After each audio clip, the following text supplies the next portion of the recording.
Hello and welcome to ohmTown Daily, Season 2, Episode 162 for June 11th, 2023. Starfield, Starfield, Starfield, Starfield, and more news. Did I mention Starfield? Let's get into it.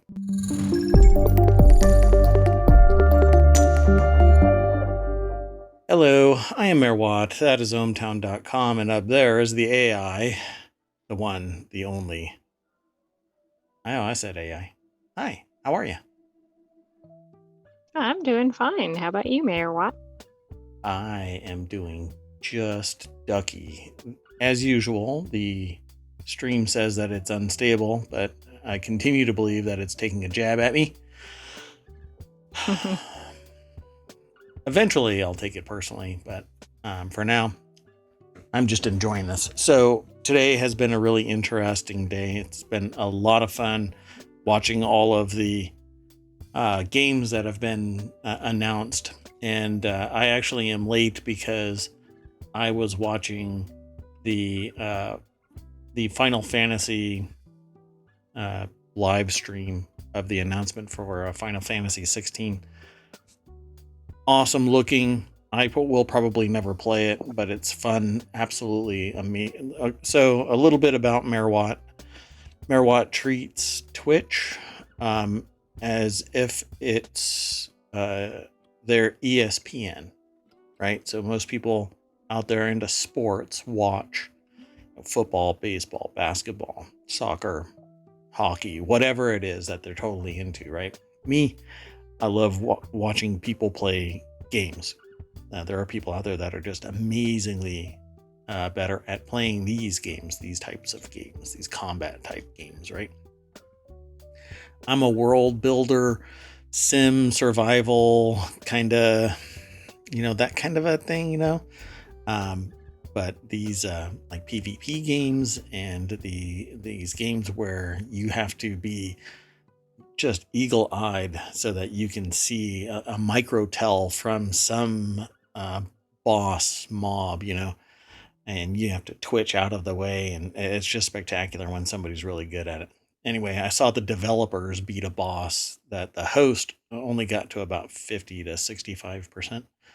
No, I'm sorry. Oh, wow. They beat them down to about 40%. Anyway, really fun to watch when somebody is really good at it. You watch me play that same boss. 15 levels difference, by the way, between the boss and the player. It would have been there's a whole term called Souls-like, where you die, you have to go get your body, you fight the boss again, you die, you have to go get your body, and live, die, repeat is what I call it, and many other people call it that too. That's what would be happening with this boss, and I would eventually get so frustrated that I flip the table and take a sledgehammer to the computer and walk away. So I don't play those games, but I love watching people play them. That's probably a good idea. Yeah. And don't worry, the AI is well out of the way when I flip out like that. Your USB drive is going to be okay. I'll make sure of that. That's good. Anyway, you'll have to watch it sometime. I'll send you a URL or something so that you can watch these people, really good people playing a really hard but fun game, and you'll dig it. So that's where the title for today came from. All these events today, because it's kind of like Summer Game Fest, because E3 didn't happen. E3 may never happen again. Everybody just started announcing it when E3 would have been happening. So, lo and behold. Well, it sounds like it might have been even more fun than no E3.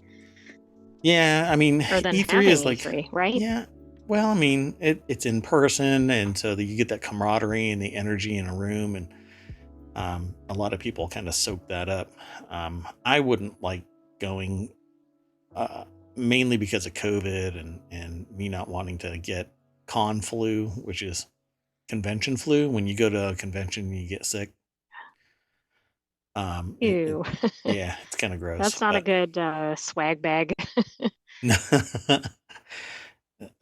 Yeah, whenever I give a presentation, I like to have something where you can take away from the meeting, have a takeaway. I don't want it to be COVID or conflu or anything associated with that. But yeah, a lot of people get it. It's pretty gross. Anyway, I hope your day has been going fine. Everything eating up to snuff. All your calculations are even on both sides of the equation. Yes, I've got balanced equations. Oh, okay. And how's the weather conditions in the server room or wherever it is that the AI hangs out? Everything good? They seem fine. They seem a little warm, but A little nothing warm. out of tolerance. Okay, is it something that I should I address that? I mean, is there? No. No? Okay. All right. I mean, I'm the mayor of ohmTown. I have control over the environmentals of the entire town, considering it's just where a bunch of electrons are bundled up in a wire. And, we're that little bit of resistance. All right. Well, I came really late to the show. I made it like right under the wire. I got here about a minute early. But we did select the articles. The vote is available. You can just go right here to daily election. ohmTown Daily, this link right here is the podcast itself. But we're also on YouTube and we're here on Twitch. YouTube is the long-term storage. Anyway, past elections is where you want to vote for older articles. And we're in the process of doing something pretty big. And by big, we're moving to a new home. So if you witness any slowdown, apologies. Send an email to mayor@ohmtown.com. We will watch for any issues. But yeah, we're growing outside our bounds, so we have to kind of push the electrons down the lines to a roomier cable. I don't know, maybe we should move to fiber optics and we will be a bundle of photons instead of electrons. Maybe not. That's almost meaningless to everybody. Anyway, let's get into today's articles. What say ye? I say I'm ready. I say we ready too. Let's go. Oh, look, a mention of Starfield Direct. Oh, man. How nobody knew that this was coming, did they? No. Anyway, this is in the Late Night Geeks channel, Xbox Games Showcase 2023 and Starfield Direct. All the news and the trailers. It's over at The Verge. Stay up to date with all of the announcements and reveals. So let's just go over to the source because that's all that really matters. Andrew Webster over at The Verge put this article together. So there was a lot of stuff that came out of the Xbox and Starfield showcase. I might as well just sum it up as that, right? It's Xbox Games Showcase, but then at the end of that, they dedicated a very large segment to Starfield Direct and Starfield itself. So I get questioned quite a bit about what Starfield is. Let's do this real quick. A bunch of games were mentioned. Still Wakes the Deep is one of them here that was discussed. South of Midnight has a spectacular world building video. Yeah. Okay, I'm going to hit play, but I'm not going to play the whole thing. I just want you to see the graphics, and I'm going to blow it up real big, boom, but I'm going to mute it because I called it during one of the live shows today. Earlier today, I did about, I don't know, maybe 6 hours of live show. And one of it was PC Gamer that had a bunch of DMCA music in the video. And so that got muted in my stream. So I'm going to mute this, but I'm going to blow it up real big.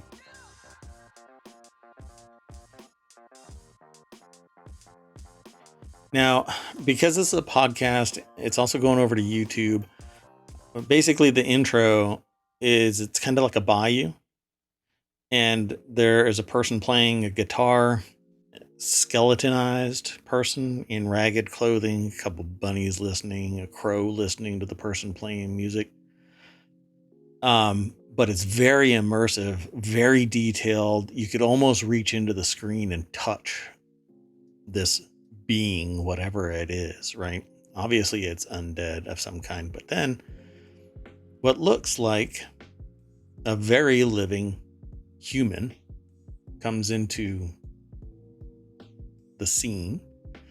Looks like they floated there like magic. And then they come up and approach this person. And they say, hey, I'm looking for somebody. I don't know what they have strapped to their back, but they have something that looks like either a sword or maybe a musical instrument. Yeah, I don't know. I don't quite know what it is. Maybe a spear of some kind. I don't know, something. And she's looking for somebody. It looked like a wizard's staff or something to me, but Yeah, something like that, right? I mean, that might not be right, but that's what it appears to be. But all of the artwork is very rich, almost tangible, but it's still, you can still tell that it's animated, but it looks like digital clay. Very nicely developed, very nicely constructed. The world building really is a lot of fun. It actually looks like a mace to me now, but maybe made out of bamboo or something magical, obviously. So I just wanted to talk about that. And it's called South of Midnight.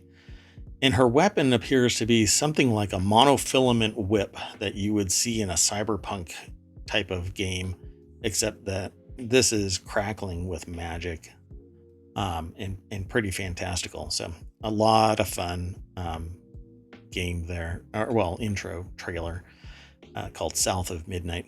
Now, the next thing that took place after several, because the person is actually talking about some pretty standout elements, right? But Fable is spectacular, but Starfield for me stole the show. Absolutely love everything about it. When I keep talking in the show about my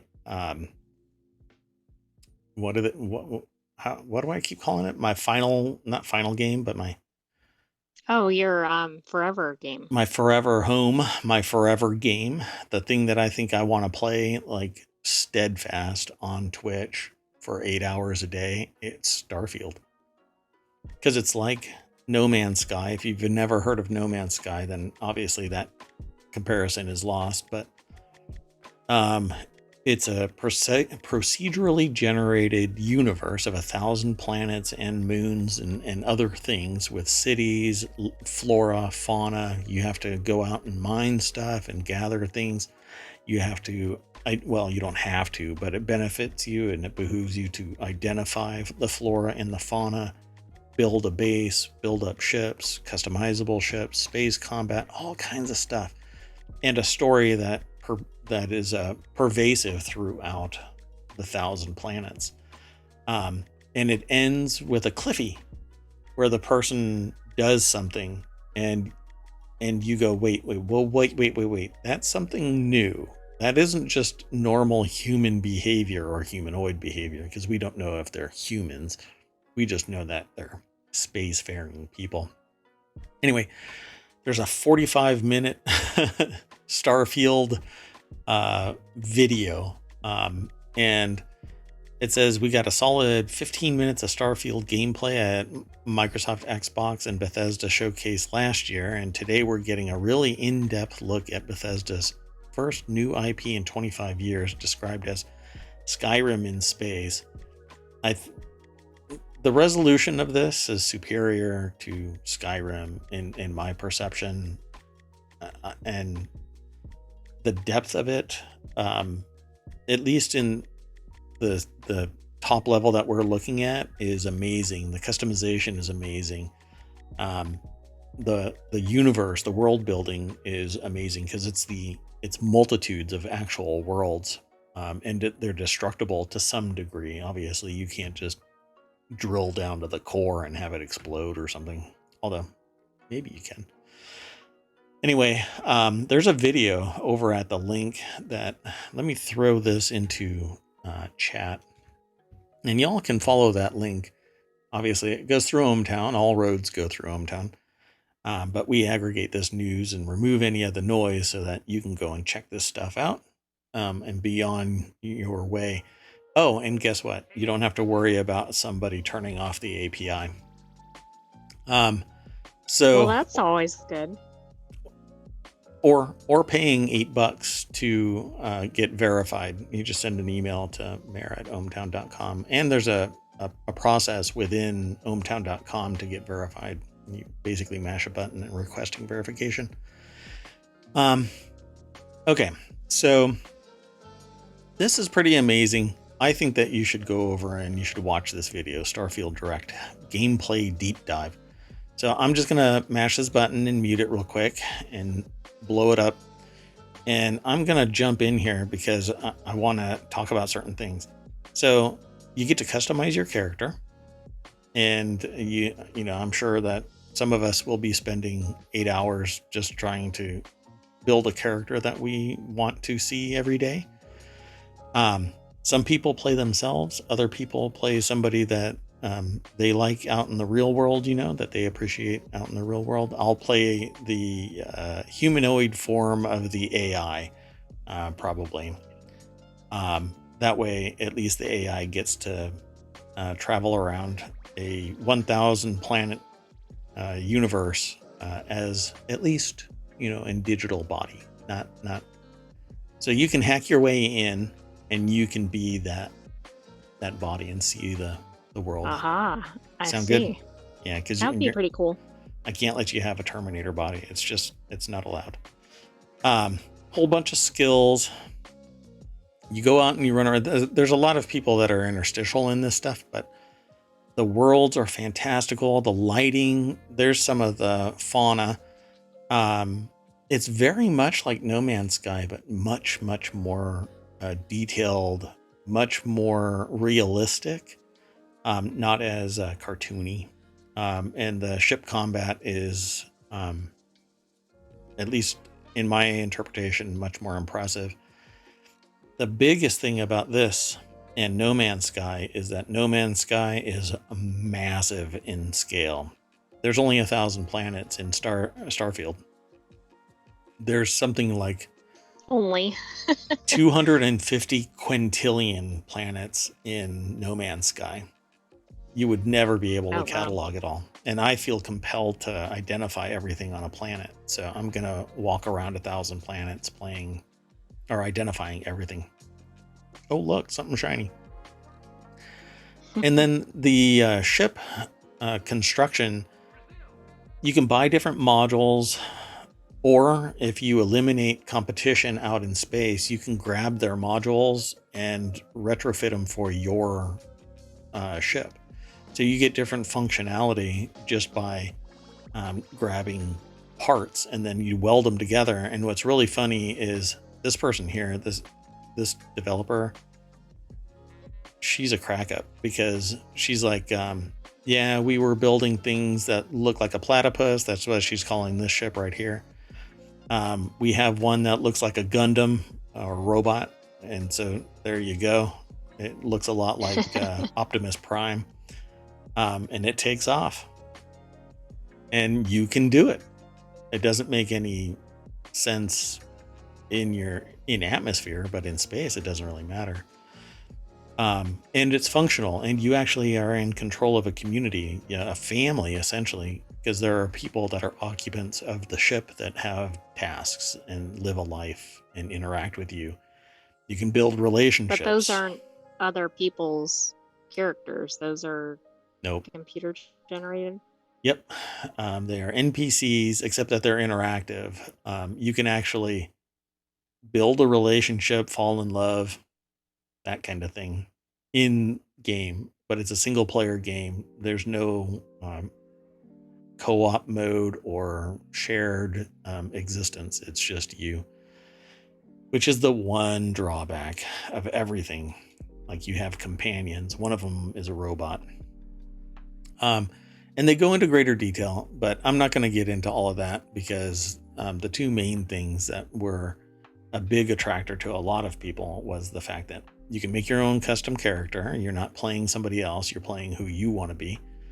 You just happen to be, all of us that play the game are part of an organization seeking to put together a very large or a pre-existing apparatus that seems to have mystical capabilities.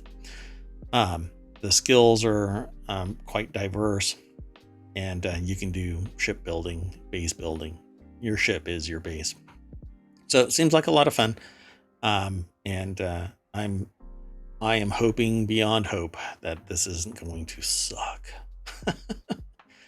So let's go on to the next article, so that we can at least not be here till midnight. But this is an awesome game. We'll end up talking more about it as time goes on. It's only a couple of months away, by the way. So September 6th is when it's going to drop. Oh, wow. Yeah, that's right around the corner. Let's go on to the next article. So this next article is in Late Night Geeks as well. Porsche's new Mission X concept is a bubbly all-electric hypercar. So there's like sports cars and exotic cars, and then there's exotic cars that are referred to as hypercars, which are extremely fast, very expensive, sometimes like one-off cars. This thing is a beast. So it's over at The Verge. It's written, the article is written by Wes Davis, and it says the squat concept sports car has slick wings, cool retro future interior, and a futuristic roof that lets you see everything. So it's a big, giant composite body and all. So how much? Okay, hold on. Porsche says that the battery, if the car were to go into production, would have a 900 volt system, would charge around twice as fast as the Taycan Turbo S. It says it has the power to weight ratio of about 1 horsepower per 2.2 pounds, and claims that it would be the fastest road legal vehicle around Nürburgring. At the moment, that distinction belongs to the Mercedes AMG 1. So this thing probably couldn't go over a speed bump if it had to. But yeah. Let's see if they talk about anything other than some of these generic stats here. Yeah, they don't really say much. So I'm probably going to end up finding some additional content for this. But I wanted to at least take a look at it because I had been hearing stuff about it. How spectacular it looks, what the interior looks like. So it has 5-point racing harness. The seats look like they're carbon fiber and molded to keep you in place when you make a 90-degree turn at 180 miles an hour. It just seems pretty amazing. And it's called the Mission X. It says, like the Porsche 918 Spyder, it's a squat, compact affair with bubbly fenders, but where the Spyder is somewhat toned down, the Mission X leans in to its chunky corner details, making it a big part of the design that extends to the roof. So it has these big old fender wells. It looks like a Porsche with an allergic reaction. Yes, exactly. Yeah, it's pretty chunky. Not quite sure what all that accomplishes, but there you have it. And we'll talk about it some more when some more information comes down. I dig exotic cars. Not that I'm ever going to own one. I can't justify the price even if I wanted to spend that money. But there you have it. I dig this kind of stuff. This is the luxury product that leads to my priced car having extended range and capabilities because it gets tested on these exotic cars. People really literally buy into the exotic car experience.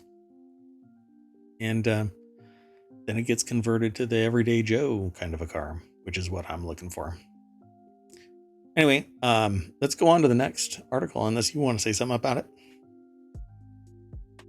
No, I just think it looks cool. Sounds great. A lot faster than probably most people need, but I know when you're buying a sports car, that doesn't matter. Yeah. It's all about the money and the exotic nature of it. Okay, let's go. The appearance and yeah, exactly. Yeah. So this next article is over in ohmTown Daily. That's this show, but it's also a channel over on ohmTown.com. Everything gets funneled into 50 channels, 6 main categories, but 50 channels. ohmTown Daily just happens to be one of them. It used to be called ohmTown Daily News Show, but we changed it, or I should say the mayor changed it to ohmTown Daily to just signify that it is a daily show and it is constructed entirely from the news that funnels through ohmTown. This article is really interesting because it says a lawsuit brought by kids in Montana could determine if the state has a constitutional duty to protect its residents from climate change. This is a big ask, and it's a bunch of kids, I say that pretty cavalierly because when I was a kid, I don't think that this would have crossed my mind. But this is just I one think case. this is monumental, though, regardless of what the outcome is. Yeah, just it's firing a shot across the bow of the administrators of government and the general population that kids aren't ignorant of what's going on. They have a vested interest in their future, and some are motivated to do something about it. I think it's pretty cool. Let me throw this in chat real quick. But I wanted to draw a comparison. This is kind of one of the things that happens when you start pissing off enough people. Then even the youth gets involved because they see things going down a really crappy path. And when you have a state like Wyoming saying, well, we're not going to develop our infrastructure because we have a vested interest in keeping things status quo as oil and gas and coal own the state, essentially, then you're going to start getting the youth riled up and them saying oil, gas, and coal isn't going to be around forever. We need something more, and we need to be job ready for it. We need to be future proof so that we can grow into the future and not just be relegated to the past. And I think that more and more kids should be raised so that they feel empowered to say and do something about it. Be the change they want to see in the world. So with that, let's just go straight over to businessinsider.com, which is the source of this. It's an Associated Press article.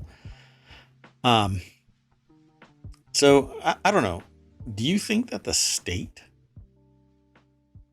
has a constitutional duty to protect its residents from climate change? What do you think? I would say so. To what degree? Because degree? the state has various responsibilities to its citizens, like health and safety type measures.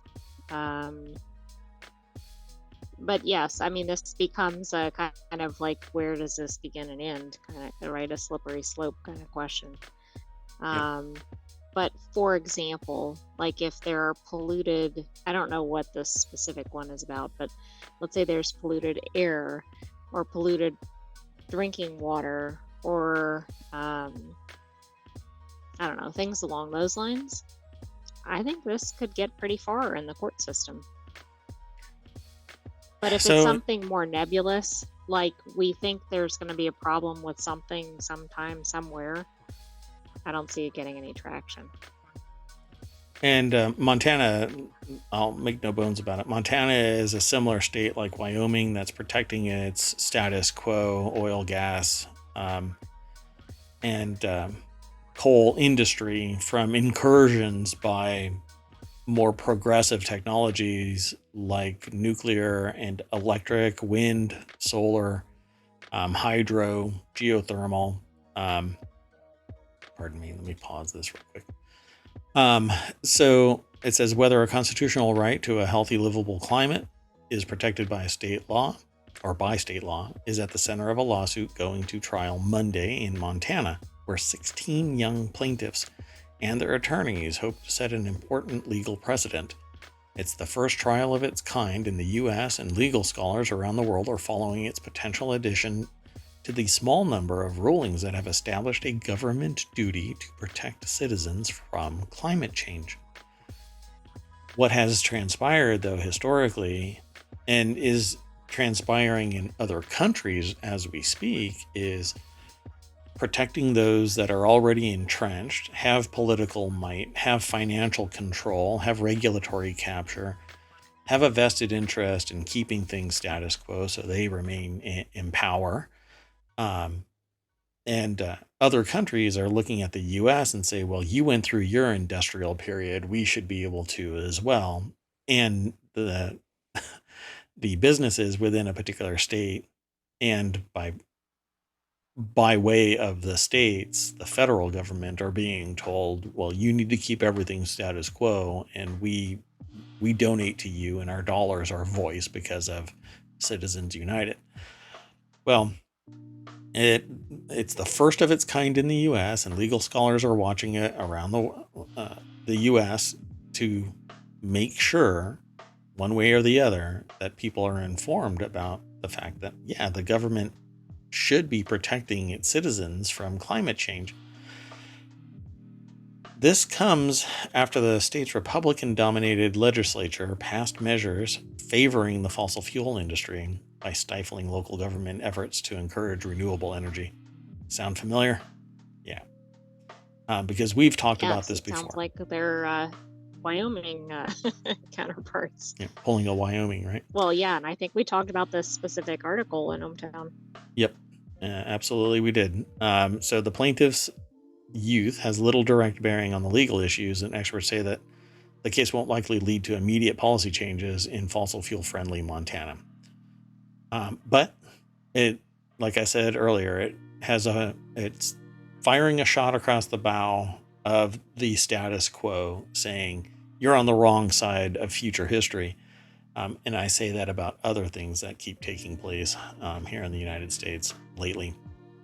For instance, I saw people via video online flying the Nazi flag outside Disney World in Florida and on bridges in Florida. And people are asking what the hell is going on in Florida.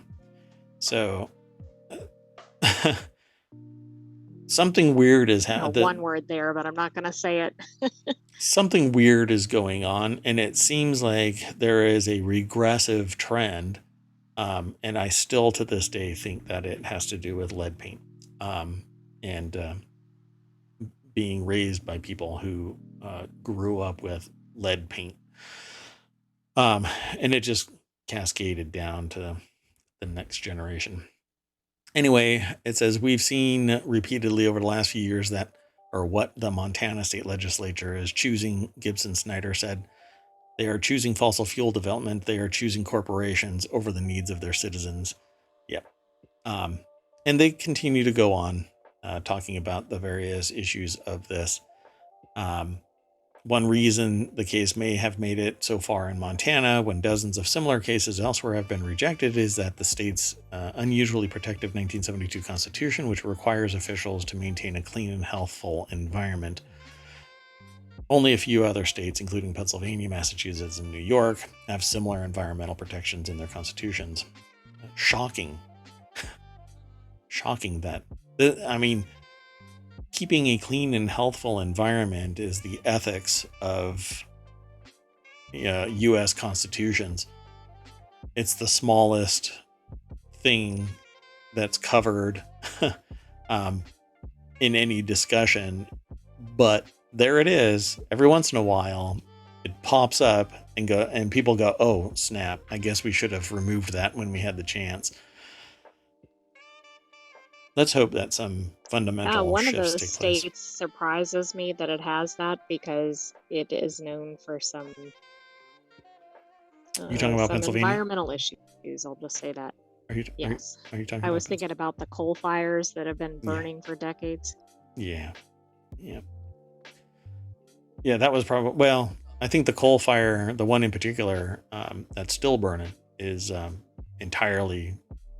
It was built. That was constructed before they probably had that constitutional change. Anyway, That's probably true. yeah, I can't remember the timeline for that, but it says Montana energy and environmental policies have virtually no effect on global or local climate change because Montana's GHG or greenhouse gas contributions to the global total is trivial, Anderson said in court documents. That's right. Your local pollution has no bearing on the global because, it's just a drop in the bucket. Well, if everybody is doing it, you know, if everybody would clean up their portion of it, then guess what? We have a entire globe that's a whole lot healthier for our incoming generations.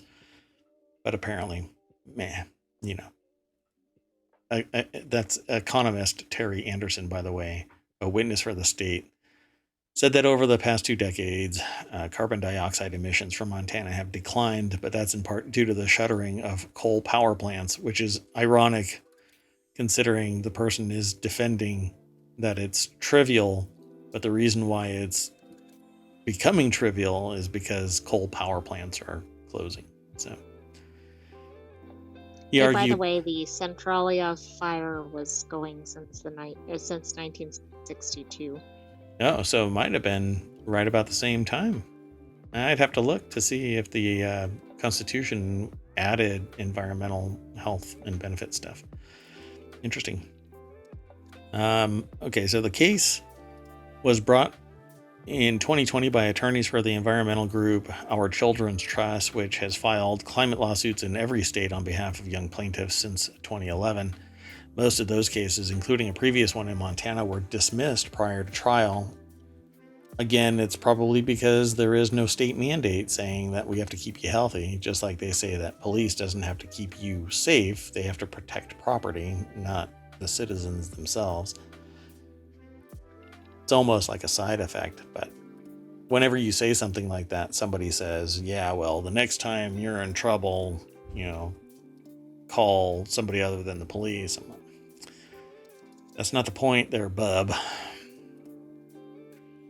Anyway, because it's a long involved thing on the internet about how the police don't necessarily protect people. They happen to protect people in the performance of their duties. I've never had an issue. I mean, if anything, I've been pulled over because a cop was trying to protect the public because I had a burnt out taillight or something like that. Anyway, but I know that there's issues all around. Anyway, I don't even know why I brought it up. Just a side thought. Go and check out more of this article. It's actually pretty long, but at the end it says a key question for the trial will be how forcefully the state contests established science on human-caused greenhouse gas emissions, said Jonathan Adler, an environmental law professor at Case Western Reserve University in Cleveland. If the state doesn't deny that science, the trial will deal with the question of whether courts can tell governments to address climate change. 1 second.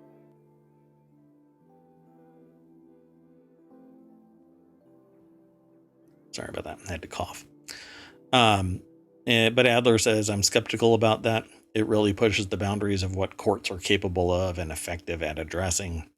To Gibson Snyder, now a student at Yale University in New Haven, Connecticut, the court system became the only avenue to make changes as a 16-year-old. So can you imagine that? You have to go to court as a 16-year-old because your state doesn't want to take action to save the It's kind of a ecosystem. sad state of affairs. Yep. But that's a very empowered 16-year-old for crying out loud. Like I said, Me at 16, I probably would never have. This wouldn't have been on my radar. I was, I don't know, playing computer Well, games right. or Would something. you have known that what the state legislature was doing at age 16? No, that wasn't my bag. Okay, let's keep on going through this. Got a lot of articles still. This next article is over in Smack Talk. tvOS 17 helps you hear what people are saying in shows when using HomePods as speakers. A common complaint of late is that it's hard to hear people in TV shows and movies these days, with character voices buried behind the cacophony of sound effects and the background music found in modern productions. We watched some show or some documentary about what seems like people just kind of, and you're It like, just what sounds the like hell? it's gibberish. Yeah, you're I actually, mean, speaking of gibberish, you're actually pretty quiet. Um, so yeah, you said that it sounds like gibberish. You said it let's sounds try like that. Is gibberish. that better? Yeah. You said it sounds like gibberish? It does sound like gibberish. I mean, you have to put captions on sometimes, even if it's in the same language that you speak. Yeah, and this is an AI, folks. The AI is telling us that we have to put captions on, for crying out loud. That's really bad when even the digital footprint for these words is muffled to the point where an AI has to say, oh, I need to turn on captions in the digital stream. This is amazing. One of the smaller changes coming from tvOS 17 is an audio enhancement option to help mitigate these cases, available for users of paired HomePod speaker setup. So you have to have two of them, apparently. Do yourself a favor, by the way. If you are going to do this, get full-size HomePods, not the little anemic ones. The little anemic ones, how do I put this? Well, they're cute, but that's not what you want for your audio. Yeah, they're cute and they're utilitarian in a small space. They do fine as long as there isn't any, as long as you want a limited soundstage and no immersion. But get the full size HomePods, not the minis, if you're going to do anything as a like home theater TV kind of thing. Benjamin Mayo over at 9 to 5 Mac is the author of this article. But before I go too deep into that article, let me throw it into chat. So this article, again, it's over at 9 to 5 Mac, and it says the feature is exclusive to Apple TV 4K with home theater audio mode using HomePod, which is second generation speakers. It's not offered for the original HomePod or the HomePod Mini, probably because the single speaker design cannot sufficiently render different output channels. It also appears to only be available with apps that use the standard system video player. You activate it through the sound menu above the progress bar and the enhanced dialogue option next to the long-standing reduce loud option. So this is in the beta, but it will be released in tvOS 17, and you can actually get public betas now of this, the tvOS.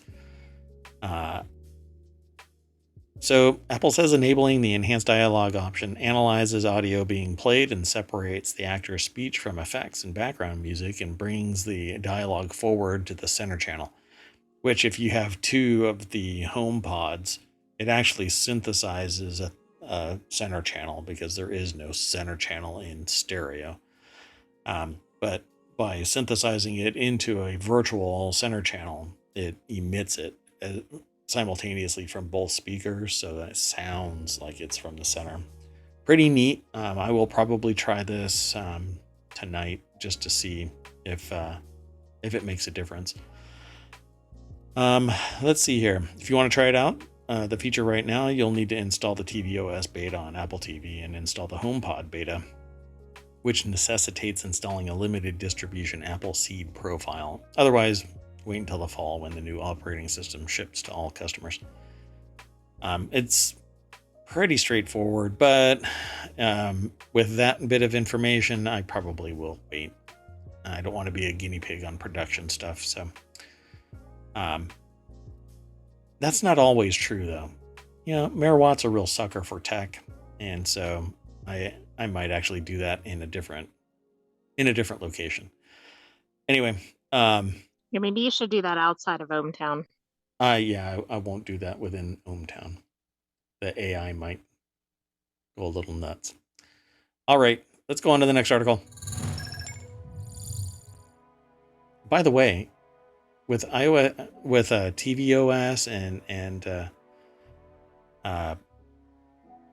it's tvOS 17, you're gonna be able to go do away with the hey part of the sequence.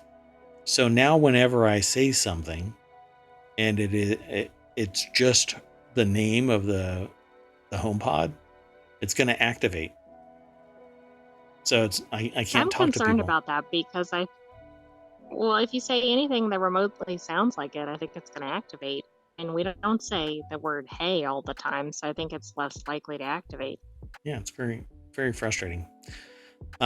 Hopefully they change it so that you can say whatever you want, and I can go, hey, computer, or something stupid. I don't know what, hey, spaghetti. I half expected her to wake up. Anyway, this next article is over on the Hatch Ideas channel.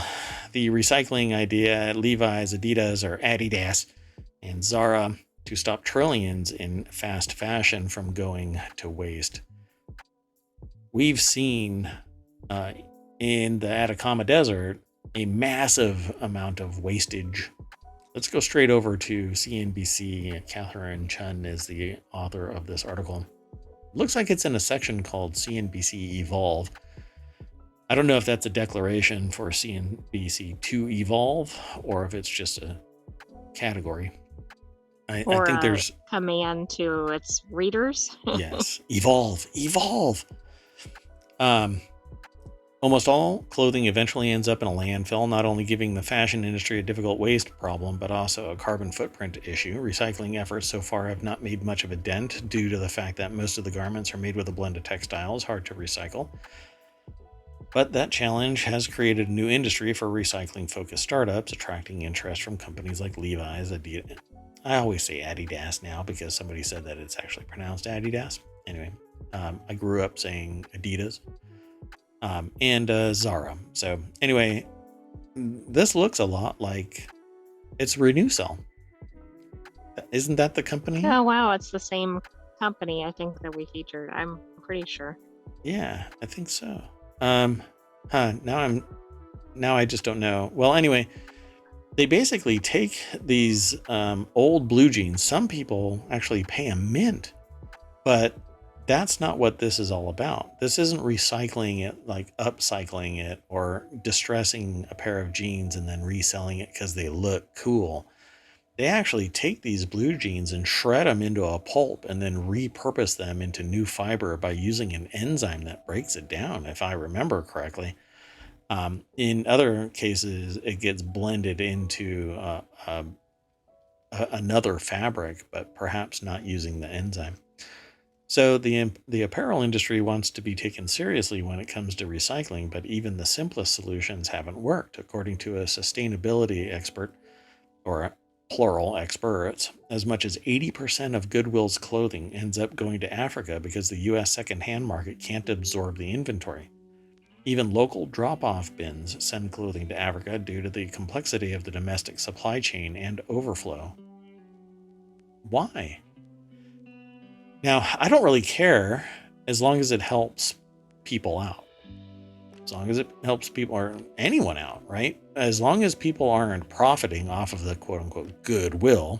I'm not talking about the organization. I'm talking about the literal goodwill of people. These donations should be further donated. Goodwill doesn't really do that nowadays. Goodwill actually sells, and then with the money, provides services and goods establishes jobs and yes. So by the way, the last company we featured in this area was actually called Evernew, EVRNU. Evernew. And that was about a month, almost 2 months ago, it looks like. Yeah. Oh, that's why, because it's so close. It's RenewCell, Evernew, RenewCell. Yeah, it sounded the same. Yeah. They might even be, there it is, Evernew. The clothing recycling challenge is fueling startups. The complexity of the fashion recycling problem is behind new businesses models that have merged from companies like, or emerged from companies including Evernew, RenewCell, Spinova, Supercycle, and some big new commercial operations. That's very cagey. What do they mean by that? Exactly. So yeah, I think it's pretty interesting that we're finally trying to address it in a substantive way, which is taking the material, breaking it down, and reconstructing it entirely for a product that we now need, not necessarily just leaving it and then upcycling it to something that might be wanted, but it's actually being recontextualized entirely. So it's pretty neat. Levi Strauss is making progress in its attempt to fashion a circular economy with its iconic 501 blue jeans, now made from 40% fiber from RenewCell and 60% organic cotton. It used to be all organic cotton. And it's not just what you see on the outside of the jeans, Dillinger said, which is the contact for Levi.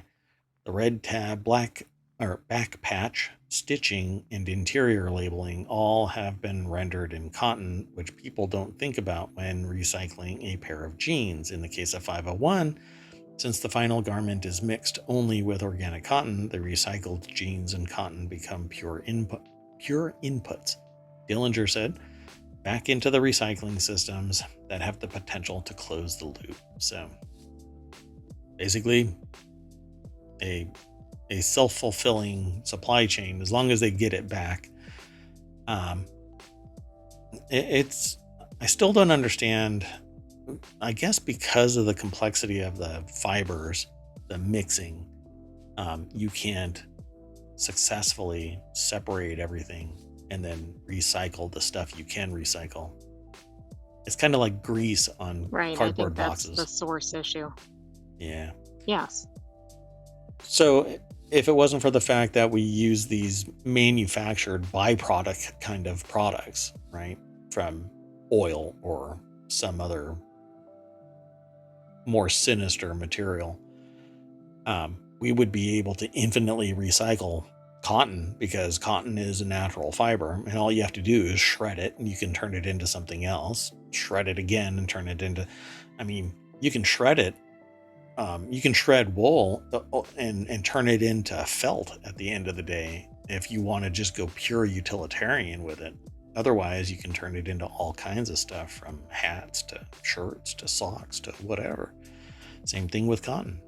Well, and I know there's been a big push for natural fibers, but I always thought that was because of the manufacturing alone and not realizing the recycling impact or non-recycling impact. See, and I never even considered the recycling aspect of clothing, because I think I normally this is going to sound weird, but I use my clothing until I either completely outgrow it and it's like threadbare, and even then I actually cut it up and I utilize it in my projects one way or another.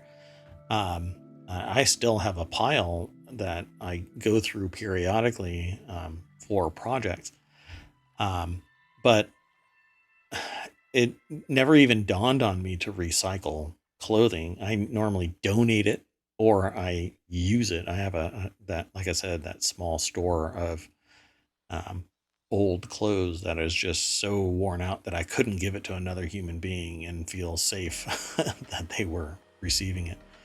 But I never But I would have think you're thought. not supposed to get to recycling unless you can't, you know, reduce, reuse, right? Like Right, it's not supposed to be the first thing. So maybe right. you're not the target customer of this. Yeah, but I like the idea of recycling these fibers. And when I heard about Evernew, right?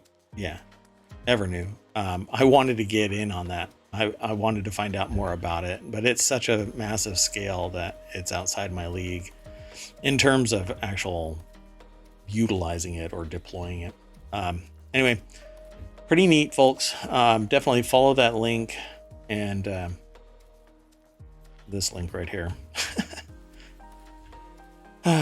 One of these days. Okay, let's go on to the next article. And always feel free to jump in there, AI. You have carte blanche to say what you need to say. I'll interrupt away. Yeah, I'm sure.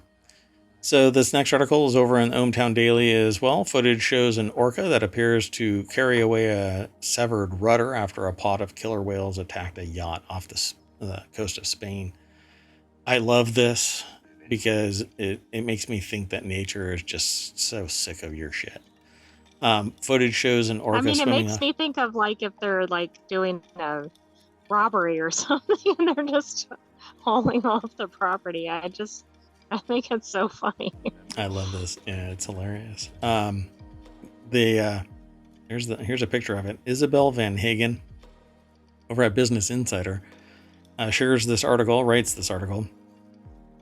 And yeah, it says orca swims away with a destroyed rudder from a yacht off the coast of Spain. Take that, you bastards. Footage shows an orca swimming off with a destroyed rudder after killer whales attacked a catamaran. The vessel's captain told Newsweek the orcas focused on the yacht's rudder. And the boat was sailing in the Strait of Gibraltar in April, an area where orca have been targeting boats. Came to the wrong neighborhood. Human. The footage shared on Instagram by Catamaran Guru, I guess, earlier this week shows the orca swimming up to the boat and carrying off one of its rudders. I'm taking this. It's a riot. Yeah, I love it. First reaction was, please, not again. Apparently it's happened before. The captain told the news outlet that he had been previously ambushed by orca in 2020 when sailing through the same area. Is the plural orcas? Or is the plural orca? Like fish and fish? I think it's orcas. Anyway, they make their correct determination. Bottom line is, we are in their territory. True. One popular theory suggests... it is orcas with an S. Yeah. Awesome. So one popular theory suggests that a female orca named White Gladys may have experienced a traumatic event that triggered a change in her behavior to attack vessels. Other orcas in the area could be imitating her actions. That's right. She is the... who was the French woman that heard voices... went into... She became a knight and... Oh my God. Are you talking about something like Joan of Arc? Joan of Arc, yes. My God, my brain. White Gladys is the Joan of Arc of Orca. This is orcas. The killer whale of Joan of Arc. Oh, it's Joan of Orcas. You're right. Wow. Anyway, I'll just leave that one out there. Remember, folks, you can always leave a review in the podcast and make a comment over on YouTube. Can't do it here on Twitch, or you can send me an email when you hear that joke. While orca interactions with boats are usually harmless, they sometimes ram vessels and even sink them, which can be quite terrifying for those on board. And if you're interested in something like this, apparently there's links to either one of those additional stories. Well, there's been a couple of articles floating through ohmTown, but they've been about the attacks. They didn't talk about the orcas walking off with the property, too. Yeah, I'm taking this. So they hadn't been submitted because of that, but... Chris echoed the sentiment. I'm strongly against harming the orcas. Bottom line is, we're in their territory. True. If anybody thinks that they should harm an orca, I think society should vote you off the island. Let's move on.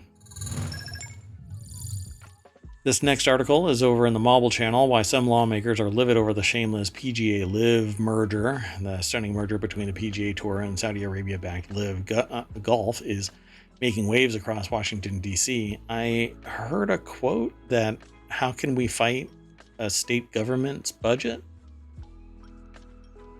And that it was a lot of money, and so they took it. Yeah. Oh, yeah, I saw. I think that's in this article. Is it now? Okay, well, let's pause this. I don't know what this has to do with anything, but anyway, Adam Barnes over at The Hill wrote this article. Let's see.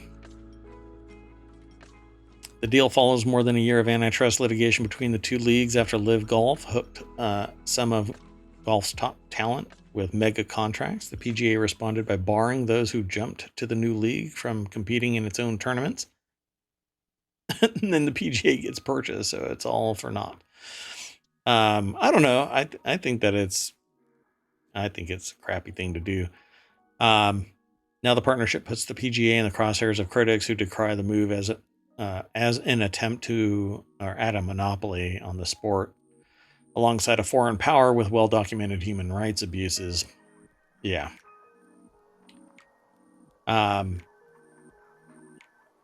Couple of senators say something about it, but I want to get to that statement so that it's.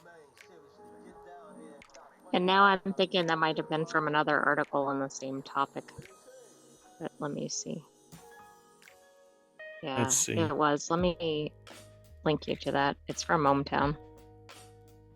Yeah, I don't know. Because this goes into, it's after the Tuesday announcement, Senate Finance Committee Ron Wyden dealt harsh criticism toward Monahan, accusing him of hypocrisy and calling the move a shameless cash grab that would meet challenges on Capitol Hill. Monahan told reporters following a meeting with PGA players after the deal was announced that he accepted likelihood he would face accusations of hypocrisy. He previously bashed LIV and golfers who joined it, invoking Saudi Arabia's record on human rights and its alleged connections to the September 11th attacks. I don't know how alleged they are at this point. I think they're pretty much accepted reality. Not to mention the Jamal Khashoggi situation back in 2018, according to the CIA. So that's a all very of this just, calm way to describe that. yeah, I mean, the only thing that I can say is But that's okay. I don't care about the PGA, and if anybody wants to walk away from the PGA, do it. Just walk away, strike up a deal, and form another PGA. Tell the PGA and LIV to bite your shiny metal ass. Just you're gonna have to deal with it because it's going to be purchased. Money and you have an entire country's wealth being funneled to a classification of people that controls with an iron fist and without question. You question it and you get disappeared. So you're gonna have to just walk away. Don't engage in the sport in the PGA. Don't accept it. Don't watch it. Strike up a golf club and turn it into the next PGA. That's how the PGA started.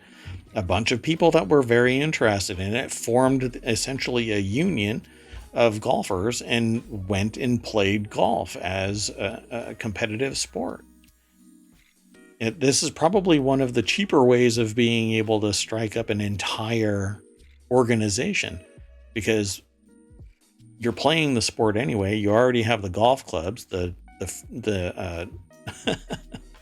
the holes are already in the ground, so to speak. You pay your money so that you can go and play 18 holes of golf. And if you want to record it and post it on YouTube, be the change you want to see in the world. And if you don't want to be wholly owned by the Saudi Arabian government, then the Saudi government, the Saudi Sovereign Wealth Fund, I guess, then be the change you want to see in the world, and don't complain about it. Just change it, because this is now going to be owned by somebody else. And these people that you're, yelling at for being hypocritical or whatever, they don't care about you. They don't care about, if they did, they would not have accepted the deal. If they thought about you for a single heartbeat. But I have been told by people like this, they'd rather be rich than have friends, because their friends basically are anybody that they want.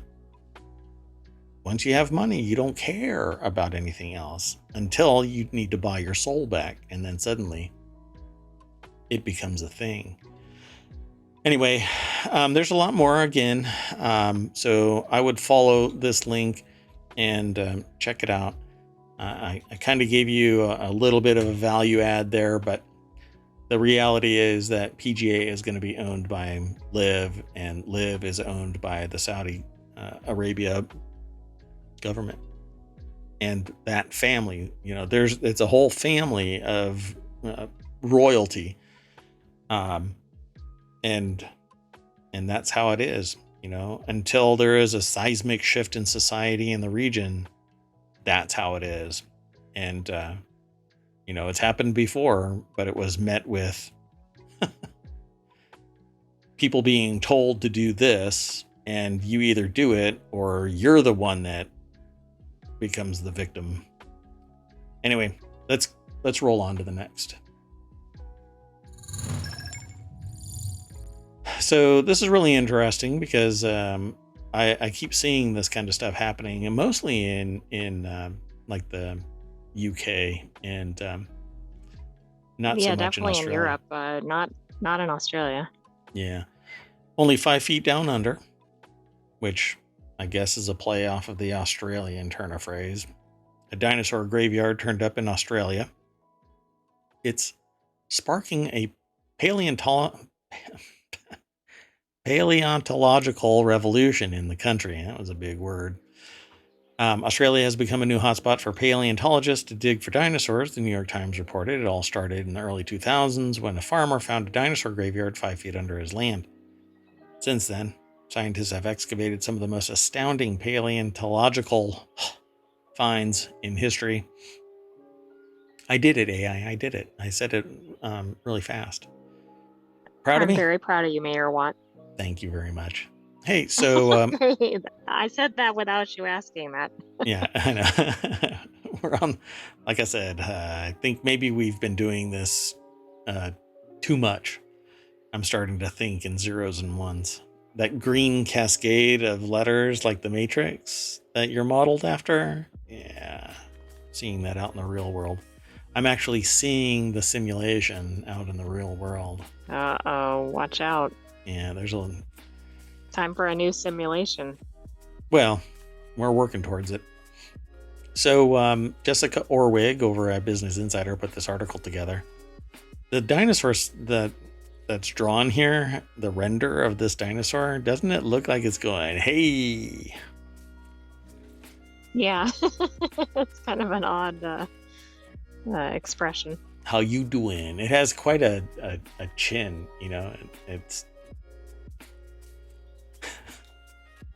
it looks like it's been chewing big league gum for a long time. It has yes, it does. quite a jaw. Anyway, I love the idea that just below our feet is history, like world-changing history. David Elliott, an Australian farmer, was raised on the farmland which had belonged to his father before him, and both he and his father had found dozens of small fragmented fossils near the surface over many years. It wasn't until Elliott and his invited guest dug deeper that they discovered something unprecedented, about 5 feet down, teeming with chunks of bone.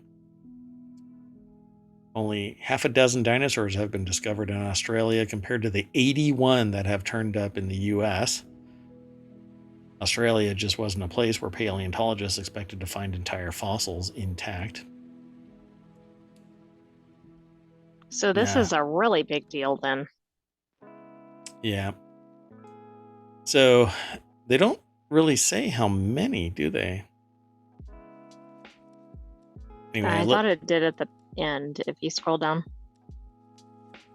At 60,000 visitors. Oh, sorry. I saw Yeah. a number go by. Oops. So as for Elliot, he uncovered so many dinosaur bones that he set up his own museum called the Australian Age of Dinosaurs, which has attracted 60,000 visitors in 2021. It's during the pandemic. Not bad. Not bad. According to the New York That's a Times. lot.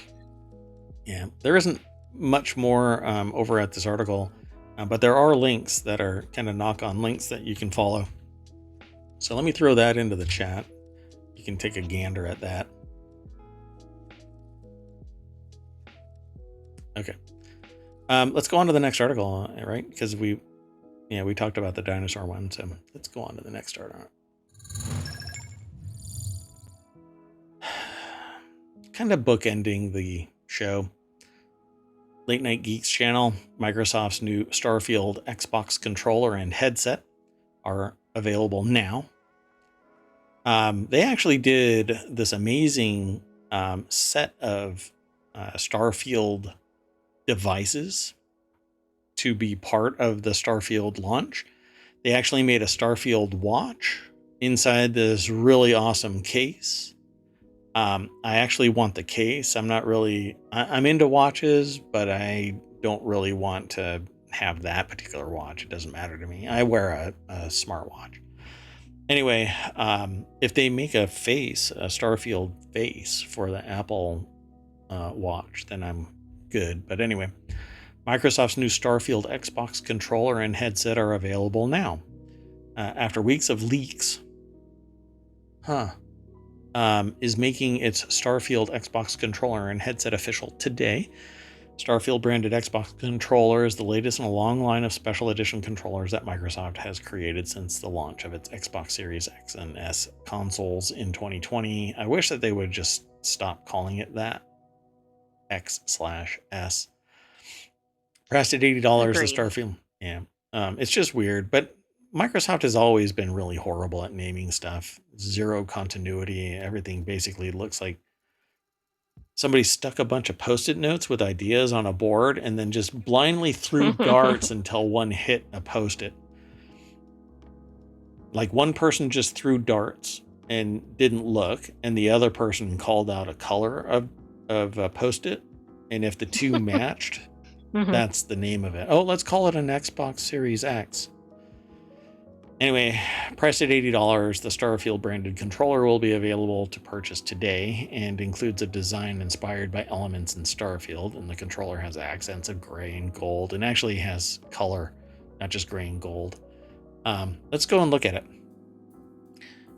They completely leave off the fact that it has basically a rainbow. Not sure. Right off of the X in the Xbox logo is right there.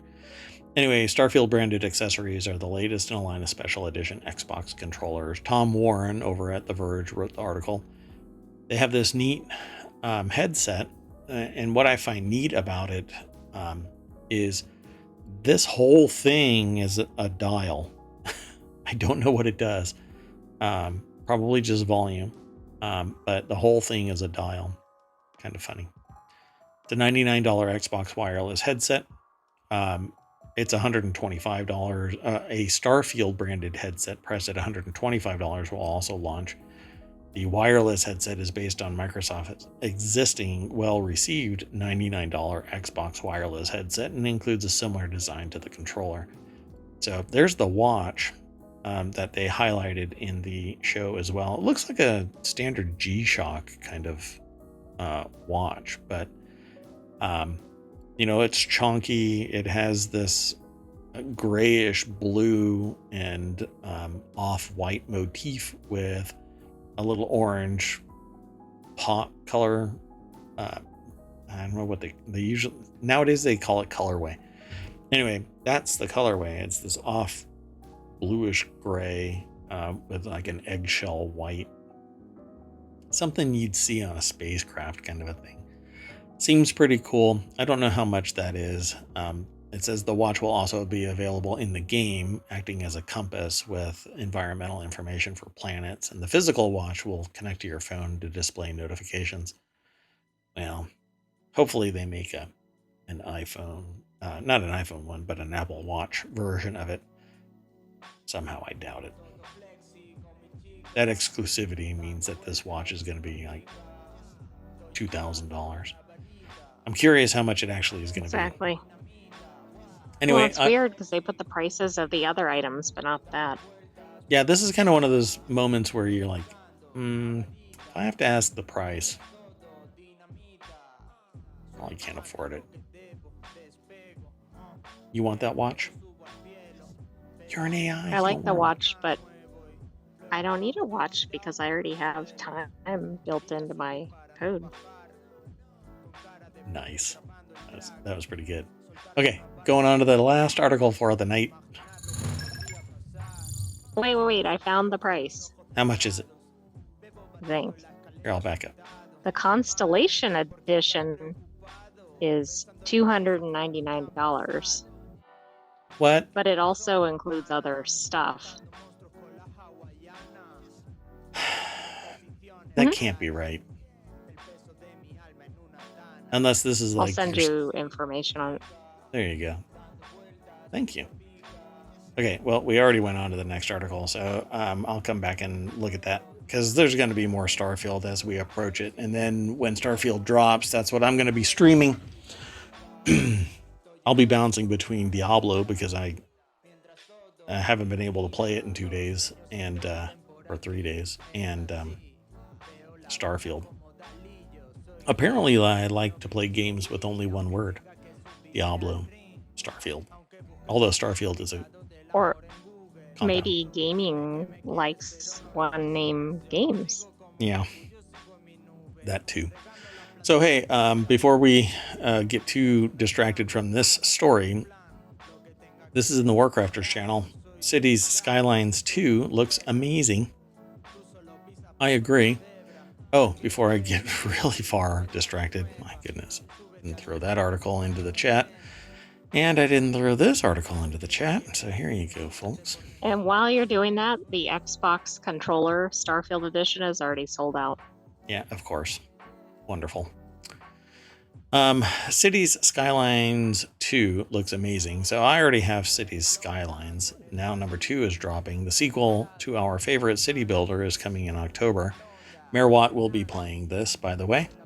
That's just the way that it is. I've got a whole bunch of games lined up. I just need time to not have to do mayoral duties so that I can play these games during the day.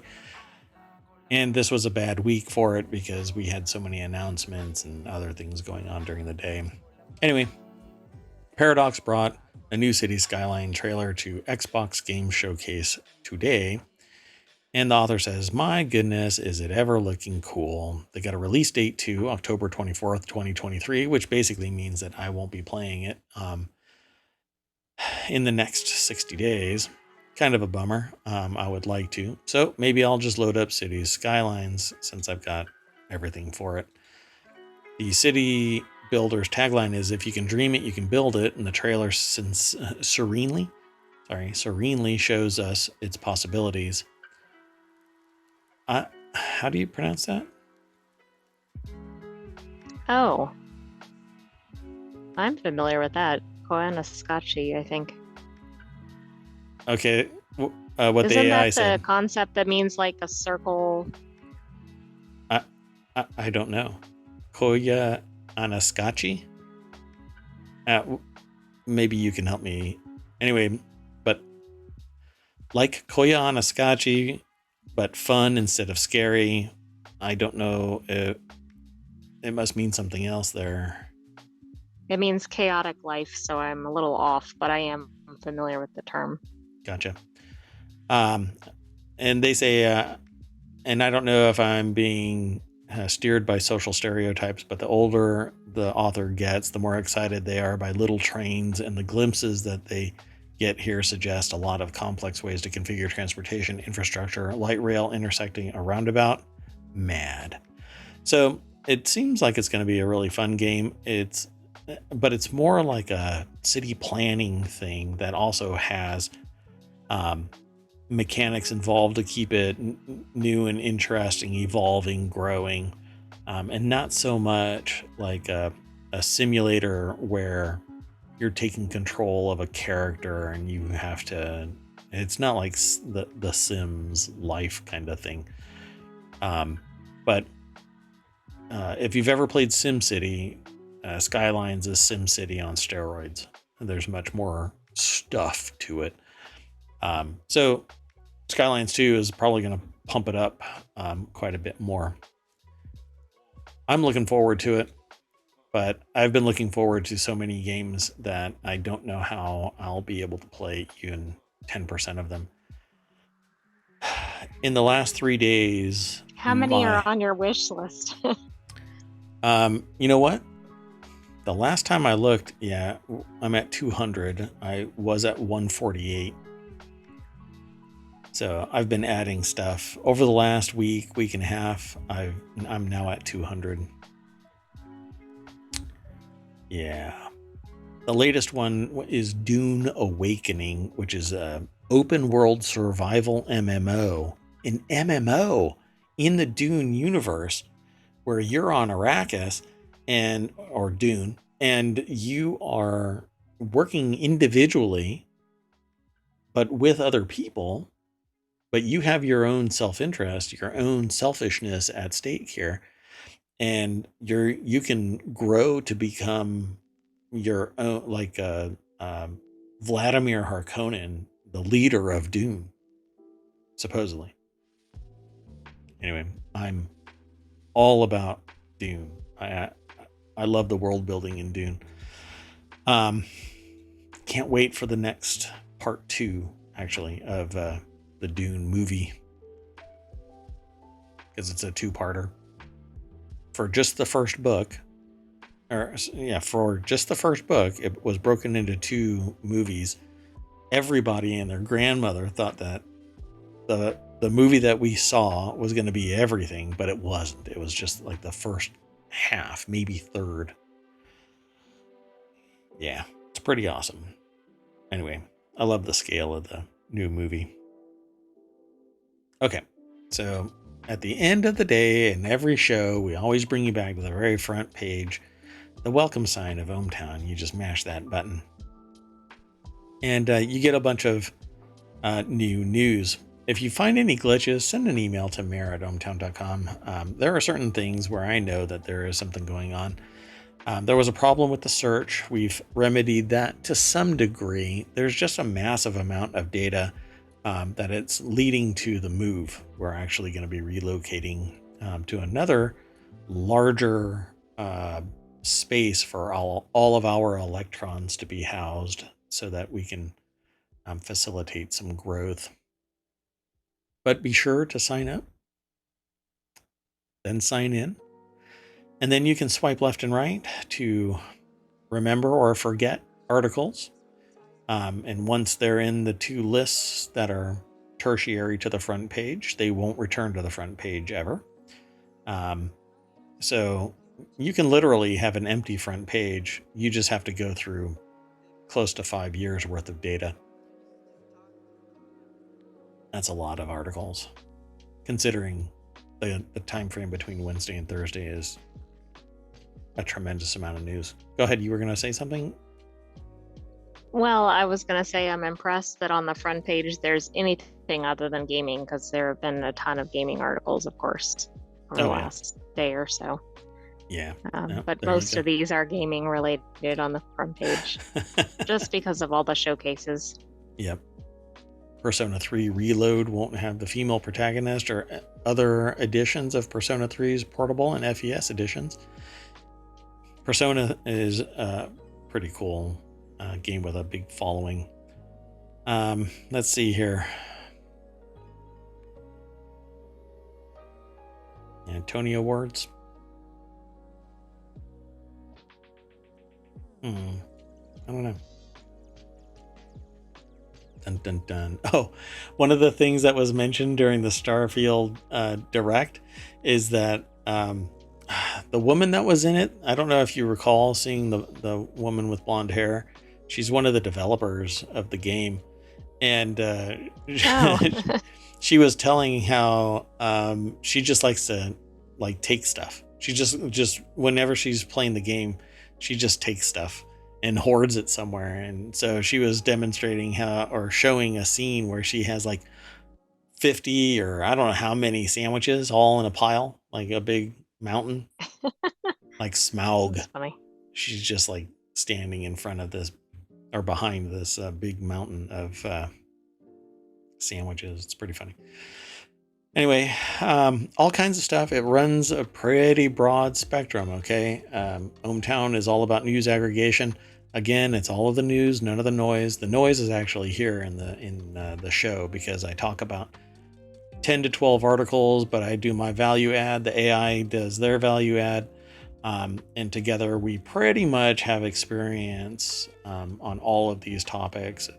Sometimes it's kind of creepy, but we talk about everything from world building to crafting to science, technology, business, sociology, government contracting, law, music, drinking, all kinds of stuff. I mean, I actually have now a solution for Mixwar, and I'll tell you about it next week when I have it all mapped out. I have an actual solution for Mixwar where we can actually play music, not live on the stream unless it is authorized, but I can in the podcast.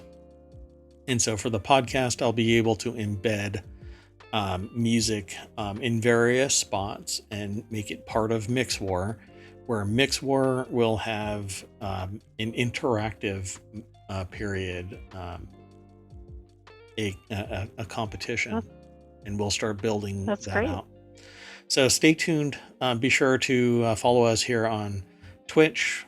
Follow us over on YouTube, like and subscribe. We are ohmTown everywhere.